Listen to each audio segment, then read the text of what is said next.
India report on the NSSO data suggesting unemployment at record high. What's happening with the jobs, sir? Well, I don't think that's a report.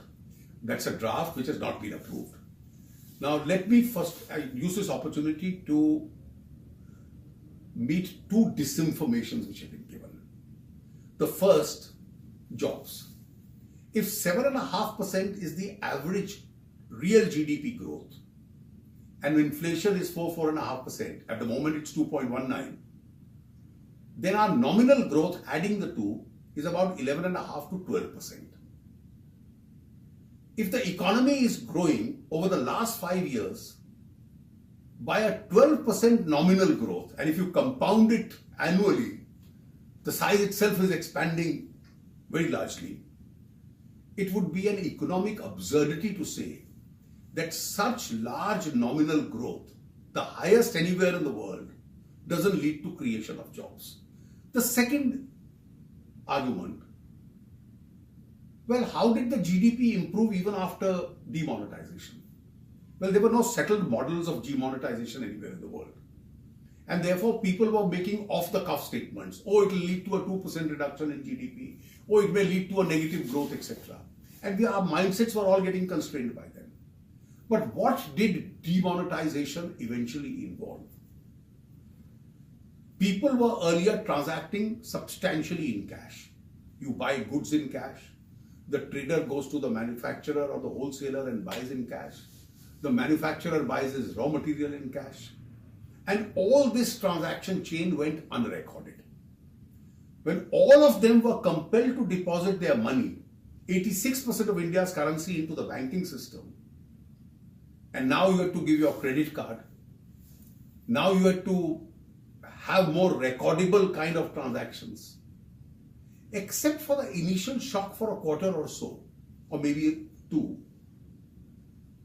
More recordable transactions, more digitization really adds to a larger economy. And therefore, the GDP had to go up. And my final response to this is, GDP estimates are estimates. Tax collection is real. If in 2016-17 and 2017-18, the tax collection was going up between 15 to 18% a year, that was real tax collection. So there was economic activity happening.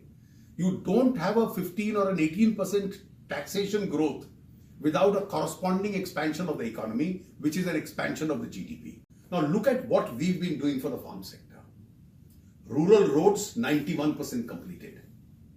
Rural housing, 2022, everyone will have a roof. 98.7% people in rural areas now have sanitation. Every willing home is having an electricity. Every poor man has switched over the cooking methods. Interest subvention on loans up to 12 lakh crores being given to farmers. The government is taking the burden of cheaper loans. Higher spending on irrigation, rural infrastructure. Then they get an indirect subsidy and a support. A very large number of them are within Ayushman Bharat, so free health care. Then you have a number of them who get the Manrega benefit, which used to be 28,000 crores during UPA, which is now 60,000 crores. Right to food, cheap ration, 1,90,000 crores. Now, over and above all this, the center says that when you buy your inputs, fertilizer, seeds, etc., I'll give you an initial financial support. Loan waivers are never a solution to the farm sector problem in the long run. And income support still is. I'll give you an initial financial support. Loan waivers are never a solution to the farm sector problem in the long run. And income support still is. We first announced that the farmer will get input cost plus 50%. Many get it, but some, the markets don't give them 50%. So you are giving them this additional support of 6,000. And then you have a federal structure, you have state governments. If Telangana can announce, if Odisha can announce, I'm sure the other state governments can also announce. So please don't shed crocodile tears today for the farmers. if you also, the opposition also has several governments, let them announce similar schemes. I'm sure the other governments within their fiscal space will also consider this, and therefore you can top it up. And it's not that as though this is the sole prerogative or the responsibility of the center. We are in a cooperative federalism. Both center and states must cooperate. This is a huge amount that we are doing. And we are now, as against a one-time loan waiver of 52,000 crores, which was partly eaten into by traders and businessmen, this is 75,000 crores in the first year itself. I'm sure it will expand in future years.